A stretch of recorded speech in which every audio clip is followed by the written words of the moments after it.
বীর মুক্তিযোদ্ধা lieutenant colonel অবসরপ্রাপ্ত শরীফুল হক ডালিম রচিত স্বৈরাচারী আওয়ামী সরকার কর্তৃক নিষিদ্ধ ও ইতিহাসের অজানা অধ্যায় যা দেখেছি, যা বুঝেছি, যা করেছি থেকে আজ পাঠ করছি ৭০তম পর্ব। ৮ নং থিয়েটার রোডের বাড়িটা দেখতে গেলাম। কর্নেল ওসমানী, আমি, মতি, নূর ও ব্রিগেডিয়ার গুপ্তা এবং কর্নেল ভোরা। বালিগঞ্জের বাড়িটা থেকে এটা অনেক বড়, চারদিক উঁচু পাঁচিল দিয়ে ঘেরা, ভেতরটা বিশাল জমিদার বাড়ির মতো। বাড়িটি পুরনো কায়দায় করা, এক পাশে বড় বড় দুটো ব্যারাক রয়েছে, তাছাড়া পর্যাপ্ত জায়গা রয়েছে তাঁবু অথবা টেম্পোরারি শেল্টার গড়ে তোলার জন্য। বড় বড় গাছপালায় ছায়া সুনিবিড় একটা শান্ত পরিবেশ। বাইরে থেকে ভেতরের কিছুই দেখা যায় না। বাড়িটা সব দিক দিয়েই বালিগঞ্জের বাড়িটা থেকে অনেক ভালো। সবাই এক বাক্যে এটা গ্রহণীয় বলে মত দিলেন। আমরা তল্পিতল্পা গুটিয়ে বালিগঞ্জ ছেড়ে উঠে এলাম ৮ নম্বর থিয়েটার রোডে। নতুন জায়গায় এসে কর্নেল ওসমানী নূরকে আদেশ দিলেন নিরাপত্তা রক্ষার জন্য লোকজনের আসা যাওয়ার ব্যাপারে কিছুটা কড়াকড়ি করতে হবে। ঠিক হলো, পার্মানেন্ট রেসিডেন্টদের জন্য স্থায়ী আইডি কার্ড এবং অনুমতি সাপেক্ষে টেম্পোরারি ভিজিটরদের জন্য পাস ইস্যু করবে লেফটেন্যান্ট নূর। এভাবে অপ্রয়োজনীয় লোকদের ভিড় কমানো সম্ভব হবে। বিএসএফ এর সেন্ট্রিদের করার নির্দেশ দেওয়া হলো এ ব্যাপারে। আমরা আমাদের অস্থায়ী বাসস্থান স্কুল ছেড়ে চলে এলাম থিয়েটার রোডের হেডকোয়ার্টার্সে। প্রধান বিল্ডিং এর একটি ঘরে থাকবেন কর্নেল ওসমানী এবং নূর। প্রধানমন্ত্রীর জন্য একটি ঘর বরাদ্দ করা হলো। ব্যারাকের ঘরগুলোতে আমি, captain Chowdhury, group commander Khandakar এবং চিফ অফ স্টাফ কর্নেল রব এর থাকার বন্দোবস্ত হলো। অন্যান্য ঘরগুলোকে বিভিন্ন পরিদপ্তরে অফিস বানানো হলো। কর্মচারীদের জন্য থাকার বন্দোবস্ত হলো। সিইনসির দপ্তর থেকে সার্কুলার জারি করলো নূর।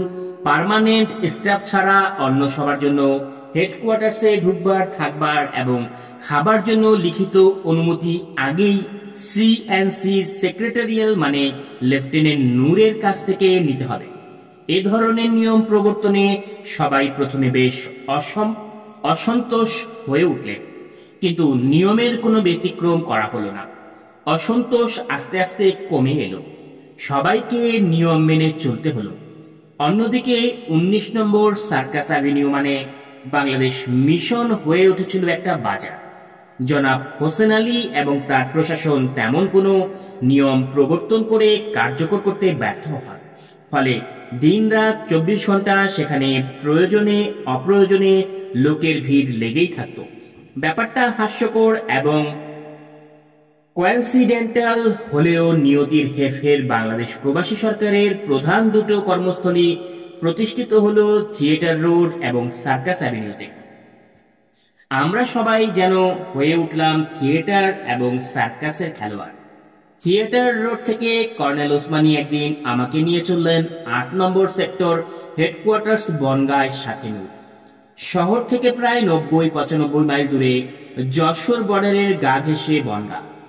ওখানে পৌঁছে কর্নেল ওসমানী আমাকে পরিচয় করিয়ে দিলেন ৮ নম্বর সেক্টর কমান্ডার মেজর ওসমান এবং ৯ নম্বর সেক্টর কমান্ডার ক্যাপ্টেন জলিলের সাথে। তাদের বিস্তারিত ব্রিফিং দিলেন তিনি। সেখানে পরিচয় হলো বেঙ্গল রেজিমেন্টের ক্যাপ্টেন হাফিজ, লেফটেন্যান্ট হালিম, ক্যাপ্টেন হুদা, ক্যাপ্টেন সালাউদ্দিন, পুলিশের এসডিপিও মাহবুব সি, এসপি কামাল সিদ্দিকী এবং তৌহিদ এলাহি চৌধুরী ও লেফটেন্যান্ট মাহবুবের সাথে। ওরা সবাই আমাকে সাদর অভিনন্দন জানালেন। দুপুরের খাবার পর কর্নেল ওসমানী নূরকে নিয়ে ফিরে গেলেন। যাবার আগে জানিয়ে গেলেন শীঘ্রই তিনি সেক্টর কমান্ডারদের একটি গুরুত্বপূর্ণ কনফারেন্স ডাকবেন কলকাতায়। সেই কনফারেন্সে মুক্তিযুদ্ধের বর্তমান স্তর এবং ভবিষ্যৎ রণকৌশল ও প্রাসঙ্গিক বিষয়াদি নিয়ে আলোচনা করে কর্মপদ্ধতি ঠিক করা হবে। থিয়েটার রোড ছেড়ে প্রকৃত মুক্তিযোদ্ধাদের মাঝে পৌঁছে ভীষণ ভালো লাগছিল। মতি ও আমি চলে আসার পরপরই উত্তর পশ্চিম সীমান্তের সেক্টরগুলোর দায়িত্ব নিয়ে চলে যায়। শুরু হলো নতুন কর্মজীবন। খুলনা যশোরের ছিন্নমূল ও বিক্ষিপ্ত অনেক ইপিআর, কিছু সংখ্যক নিয়মিত বাহিনীর সৈন্য, পুলিশ, আনসার, মুজাহিদদের নিয়ে মেজর ওসমানের অধীনে শুরু হয় প্রতিরোধ সংগ্রাম। তার সাথে যোগ দেয় স্থানীয় ছাত্র জনতা। নড়াইলের তরুণ এসডিও জনাব কামাল সিদ্দিকী, মেহেরপুরের এসডিও তৌফিক এলাহি চৌধুরী এবং মাগুরার এসডিও অলিউর রহমানও প্রতিরোধের সংগ্রামে ঝাঁপিয়ে পড়েন। মেজর ওসমান তার অধীনস্থ সমস্ত নিয়মিত ও অনিয়মিত বাহিনীর সদস্যদের 7টি কোম্পানিতে বিভক্ত করে সীমান্তবর্তী এলাকায় তাদের নিয়োগ করে। 1. প্রথম কোম্পানি উত্তরে মহেশকুণ্ড বিওপি এলাকায় লেফটেন্যান্ট জাহাঙ্গীরের অধীনে। 2. দ্বিতীয় কোম্পানি তার দক্ষিণে ইসাখালী বিওপি এলাকায় কোম্পানি কমান্ডার ছিলেন ক্যাপ্টেন আজম চৌধুরী। 3. তৃতীয় কোম্পানি আরও দক্ষিণে জীবননগর বিওপি এলাকায় নেতৃত্বে ছিলেন ক্যাপ্টেন মোস্তাফিজুর রহমান। 4. চতুর্থ কোম্পানি কাশিমপুর মুকুন্দপুর বয়রা এলাকায় ক্যাপ্টেন খন্দকার নাজমুল হুদার অধীনে।